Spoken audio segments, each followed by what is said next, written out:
U.S. rejects Poland's offer to send MiG-29 fighter jets to Ukraine.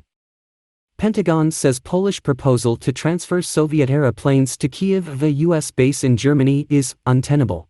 The United States has rejected Poland's offer to send its MiG-29 fighter jets to Ukraine via a U.S. airbase in Germany, saying the proposal raised serious concerns for the entire NATO alliance.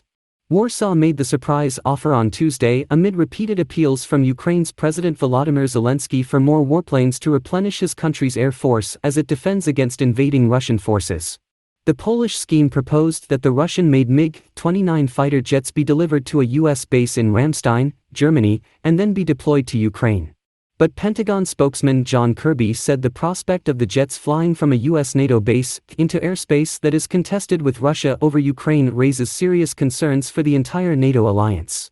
We will continue to consult with Poland and our other NATO allies about this issue and the difficult logistical challenges it presents, but we do not believe Poland's proposal is a tenable one, Kirby said in a statement.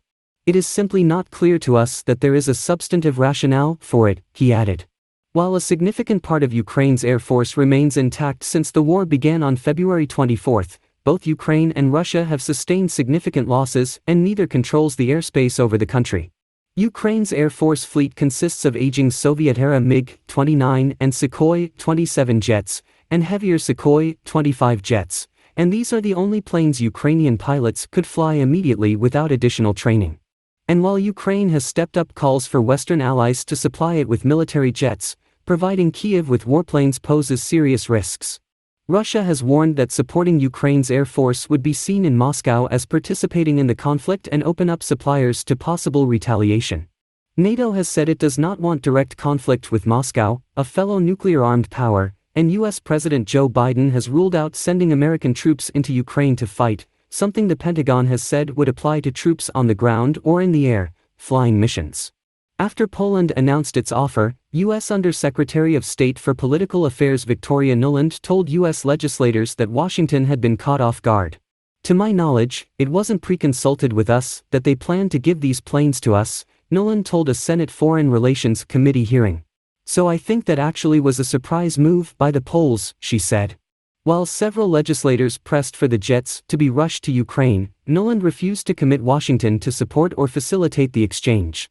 I will continue to convey the very strong bipartisan view of this committee that these planes need to get to Ukraine, she told the panel. There are a number of factors to consider here and there are some mixed views among allies and even within the administration. Earlier on Tuesday, British Defence Secretary Ben Wallace said his country would stand by Poland if it handed over the jets, noting that it could face the direct consequence of its decision. And so we would protect Poland, we'll help them with anything that they need, Wallace said on Sky News. Polish Prime Minister Mateusz Morawiecki said any decision about delivering offensive weapons must be made unanimously by NATO members. This is why we are able to give all of our fleet of jet fighters to Ramstein, but we are not ready to make any moves on our own because we are not a party to this war, he said. Separately, the U.S. military announced it would reposition 2 Patriot missile batteries to Poland to proactively counter any potential threat to U.S. and allied forces and NATO territory.